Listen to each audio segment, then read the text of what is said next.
Hey, I'm Not So Ace Trainer, and here's everything that's wrong with Pokémon UNITE. Let's get into it.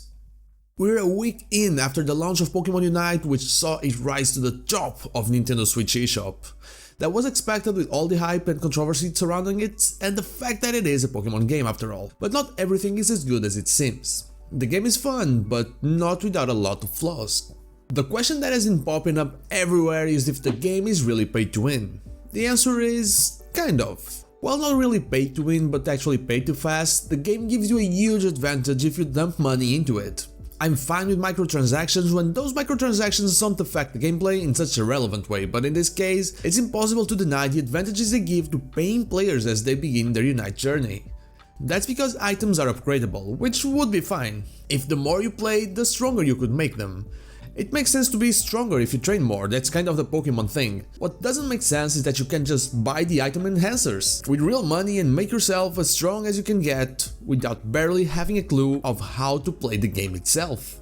It messes up most games because you have no idea what to expect from that random Absol or Zero Aura that gank you in lane. It can either be the regular damage or just a random 1k crit, just like Critical showed on his stream. This not only makes it so games can be quite frustrating, but also makes it so a lot of people might even choose to stop playing the game altogether. It will take at least a few months for everyone to be at the same playing field through non-paying means, which might be too late if they don't change something.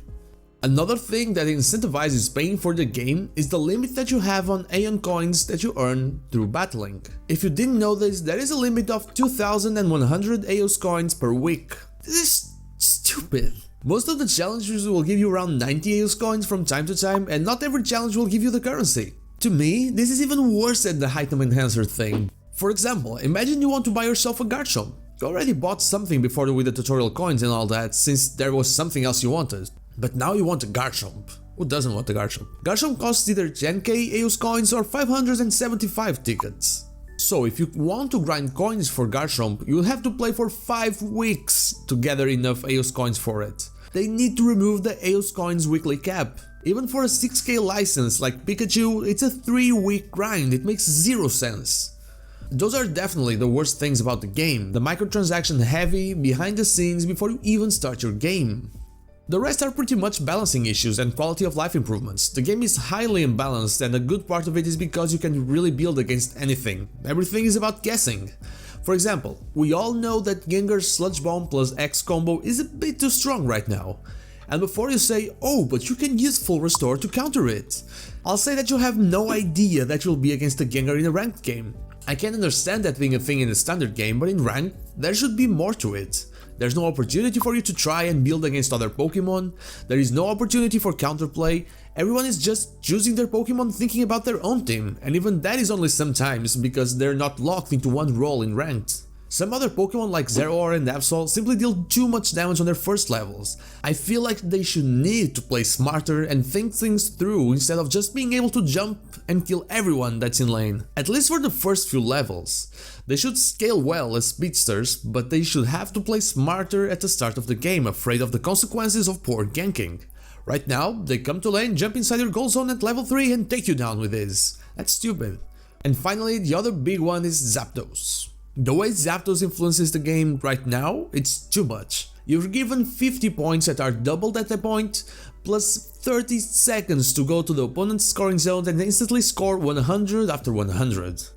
It doesn't matter if you were winning as hard as humanly possible at that point, you will lose 99% of the times you lose Zapdos.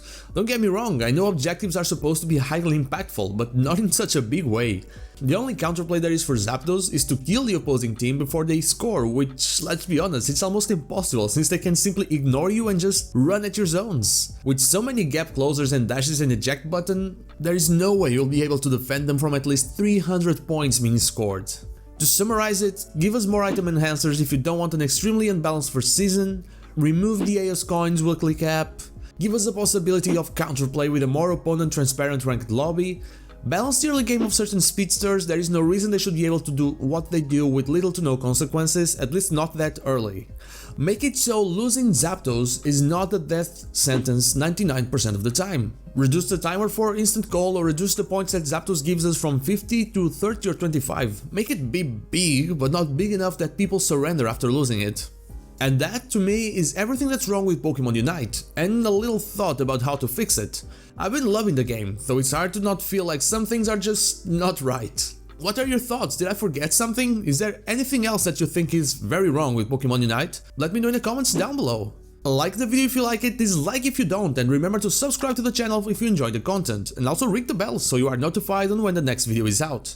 You can follow me on social media and Twitch, we stream there every day of the week, or join our Discord, all the links are in the description. Thank you so much for watching, and I'll see you all on the next one.